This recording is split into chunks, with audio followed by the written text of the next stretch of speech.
Hello students. आज हम अच्छे परीक्षण के आवश्यक गुण के बारे में अध्ययन करने का प्रयास करेंगे। Characteristic of good test. Characteristic of good test को हम जब डिस्कस करेंगे तो हमें पहले पता होना चाहिए कि परीक्षण होता क्या है और परीक्षण में क्या क्या क्वालिटी होनी चाहिए। तो इस संबंध में हम सबसे पहले देखेंगे क्या इसमें क्या क्या गुण हो सकते हैं। ठीक है, आज जीवन के विभिन्न क्षेत्रों में अनेक प्रकार के मानवीय व्यवहार के अध्ययन के लिए परीक्षणों की आवश्यकता पड़ती है। मतलब कि वर्तमान समय जो है उसमें हम मानवीय व्यवहार है, ह्यूमन बिहेवियर है, उनको मापने के लिए, उनको जानने के लिए हमें बहुत सारे परीक्षणों की आवश्यकता होती है। जैसे हमें किसी बच्चे का पर्सनालिटी मापनी है तो उसकी पर्सनालिटी टेस्ट करेंगे। जैसे हमें उसके एटीट्यूड नापना है, एप्टीट्यूड नापना है, तो उस तरीके से हमें या इंटरेस्ट नापना है, किस चीज़ में उसका इंटरेस्ट है, तो इससे संबंधित बहुत सारे टेस्ट करने होते हैं और उनकी आवश्यकता होती है। इसी कारण अब क्या है, उनकी आवश्यकता पड़ती है। तो इसी कारण विभिन्न परीक्षणों की रचना तथा उनके प्रमाणीकरण किया जाता है। भाई हमने टेस्ट तो बना लिया मगर वो सही है नहीं है, तो हमें क्या करना है, तो यही चीज देखनी है। इस कारण विभिन्न परीक्षणों की रचना तथा उनका प्रमाणीकरण किया जाता है। मनोवैज्ञानिक परीक्षण क्या है, उनकी रचना कैसे की जाती है, रचना में किन किन बातों पर ध्यान रखा जाता है, इस अध्ययन में हम एक अच्छे मनोवैज्ञानिक परीक्षण की कसौटियों का उल्लेख करेंगे। मतलब क्या है, भाई हमने मनोवैज्ञानिक परीक्षण बना लिया, अब उसका क्या क्या चीज उसमें होनी चाहिए, क्या क्या चीज नहीं होनी चाहिए, इस पर ध्यान रखने के लिए हमें एक अच्छे मनोवैज्ञानिक परीक्षण की क्वालिटीज पता होनी चाहिए और उन क्वालिटीज को एक कसौटी पर उतारना है। कौन कौन सी कसौटी है वो आगे देखेंगे। तो हम पहले मनोवैज्ञानिक परीक्षण देख लेते हैं क्या है, थोड़ा सा रिकैप देख लेते हैं। पहले भी पढ़ा चुके हैं हम, तो फिर भी हम एक बार देख लेते हैं क्या है। डेफिनेशन के माध्यम से देखेंगे कि क्या होते हैं मनोवैज्ञानिक परीक्षण, फिर हम इनके क्वालिटीज या कसौटियों के बारे में विस्तार पूर्वक अध्ययन करेंगे।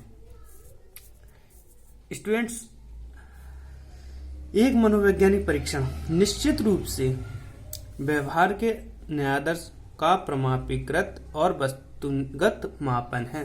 कहने का तात्पर्य है कि मनोवैज्ञानिक परीक्षण जो है वो निश्चित रूप में व्यवहार के न्यायादर्शों का, जो व्यवहार में सैंपलिंग चल रही है, उनका स्टैंडर्डाइज्ड और ऑब्जेक्टिव मापन है। ये एनास्टीसी ने कहा है। अब हम एनास्टीस के डेफिनेशन को इंग्लिश में पढ़ लेते हैं। Psychological test is essentially an objective and standard measure of a simple of behaviour. Clear. उसके बाद हम देख लेते हैं कि इस डेफिनेशन से बहुत ज्यादा, नेक्स्ट जो डेफिनेशन है उससे बहुत ज्यादा चीजें स्पष्ट होती हैं, उसके बारे में पढ़ लेते हैं। क्या है, परीक्षण एक ऐसी परीक्षा है, परीक्षण क्या है, एक ऐसी परीक्षा है जो बुद्धि, इंटेलिजेंसी, व्यक्तित्व, पर्सनालिटी, एटीट्यूड एंड निष्पादन के संदर्भ में समूह में किसी व्यक्ति को सापेक्षिक स्थिति को स्पष्ट करती है। यानी कि एक व्यक्ति किस स्थिति में है उसको स्पष्ट करती है कि उसकी पर्सनालिटी क्या है, इंटेलिजेंस क्या है, एटीट्यूड क्या है, एप्टीट्यूड क्या है, इसको स्पष्ट करता है। वह क्या कहलाता है, परीक्षण कहलाता है। क्लियर।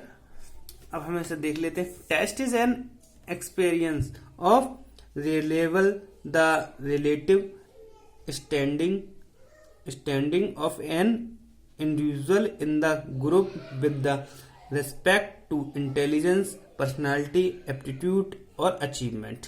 अचीवमेंट क्या क्या है, तो इसे मन ने बताया है और इस डेफिनेशन से हमारी बहुत सारी चीजें क्लियर हो गई कि भाई एक व्यक्ति किसके सापेक्ष कितना खड़ा हुआ है। अब हम अच्छे मनोवैज्ञानिक परीक्षण की कसौटियां माप लेते हैं। वो किस किस तरीके से हैं देख लिए स्टूडेंट्स। जैसा कि आप जानते हैं कि हम एक अच्छे परीक्षण की आवश्यक गुण को जानने के लिए हमें दो भागों में बांटा है। एक व्यवहारिक कसौटियां यानी व्यवहारिक चीजें क्या क्या हो सकती हैं और एक टेक्निकल कसौटी क्या हो सकती है। तो दो चीजें होती हैं, व्यवहार में क्या किस चीज शामिल हो सकती है और उसमें टेक्निकल चीजें क्या क्या शामिल हो सकती हैं। तो सबसे पहले हम व्यवहारिक कसौटियों के बारे में देख लेते हैं क्या क्या होते हैं। देखिए हमने कोई टेस्ट बनाया, उसमें कौन कौन सी व्यवहारिक कसौटियां हो सकती हैं। सबसे पहले आरोपण की सरलता।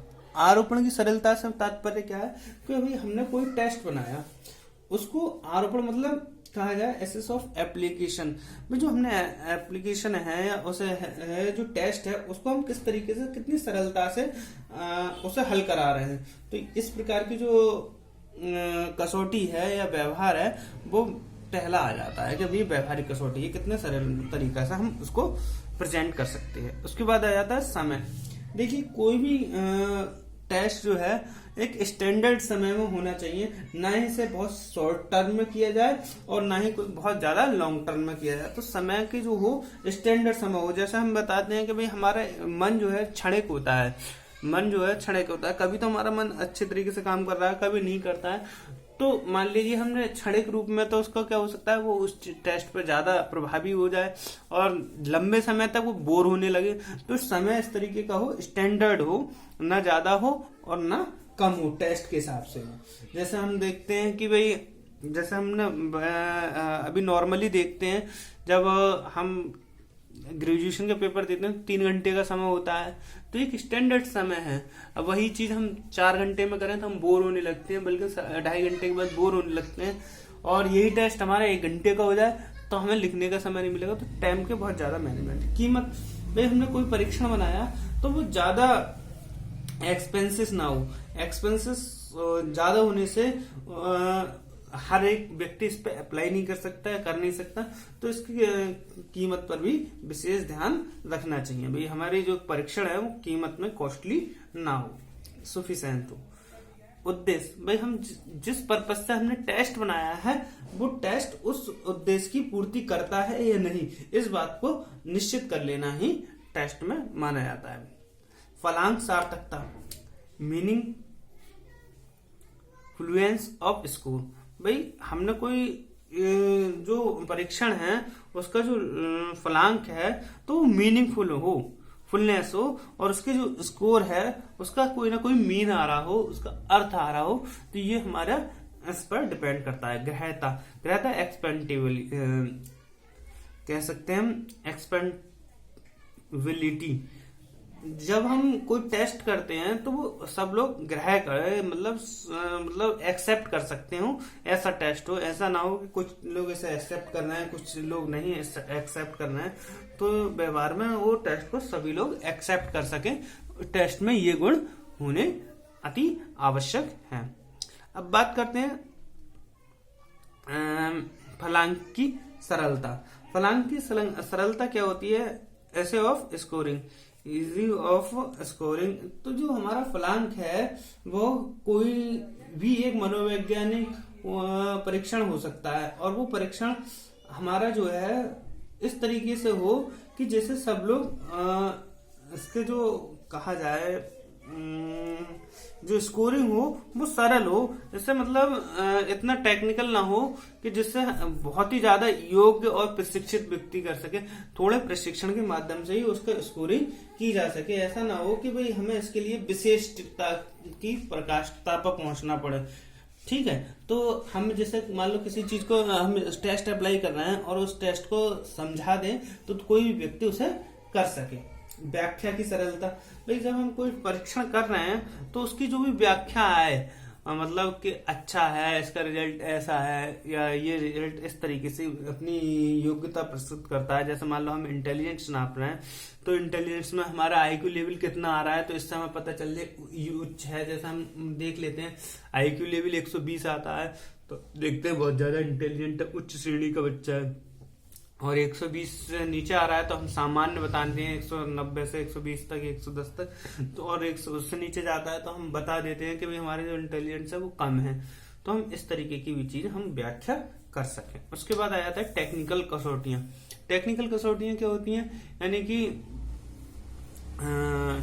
टेक्निकल चीजें क्या हो सकती हैं? वैधता, भाई कोई भी मापन है तो उसमें वैधता होना बहुत अति आवश्यक है। भाई वैधता का मतलब क्या होता है? मैंने पहले भी बताया है कि भाई एक टेस्ट जो है जब वैलिड माना जाता है, भाई जिस लिए टेस्ट बनाया है और वो उस सीमा तक उस टेस्ट का को नापता है, मान लीजिए हमने एक टेस्ट बनाया बुद्धि मापने का ही, और वो बुद्धि माप रहा है तो वो वैध है, अगर वो बुद्धि नहीं माप पा रहा है तो वो वैलिड नहीं है।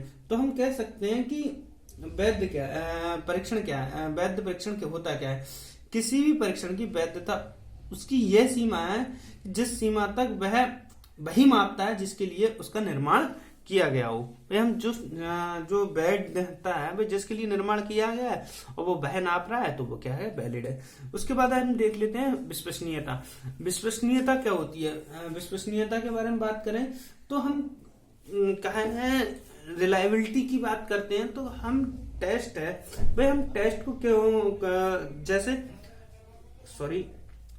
टेस्ट हमने कोई परीक्षण किया और उसकी जो स्कोर है या उसके परिणाम है हर बार लगभग समान आ रहे हैं तो वो कैसा है, वैलिड है। जैसे हमने अभी बात कर रहे थे वैधता की। वैधता में क्या देखते हैं कि भाई हमने टेस्ट बनाया बुद्धि मापने का और उसे वो बुद्धि माप रहा है तो वो क्या कहलाएगा, वैधता। और हमने टेस्ट बनाया बुद्धि मापने का और हम बार बार टेस्ट अप्लाई कर रहे हैं, कभी राम पर, कभी श्याम पर, कभी किसी पर, तो उनकी जो मतलब परिणाम आ रहे हैं, रिजल्ट आ रहे हैं, वो सही आ रहे हैं तो वो क्या कहलाएगा, विश्वसनीय। ठीक है, तो इस तरीके की चीजें कहलाएंगे विश्वसनीय। वस्तुनिष्ठ, वस्तुनिष्ठ से मतलब क्या है, ऑब्जेक्टिव। ऑब्जेक्टिव क्या है, वस्तुनिष्ठ विज्ञान का एक मुख्य लक्ष्य है। वस्तुनिष्ठ का अर्थ पारस्परिक सहमति।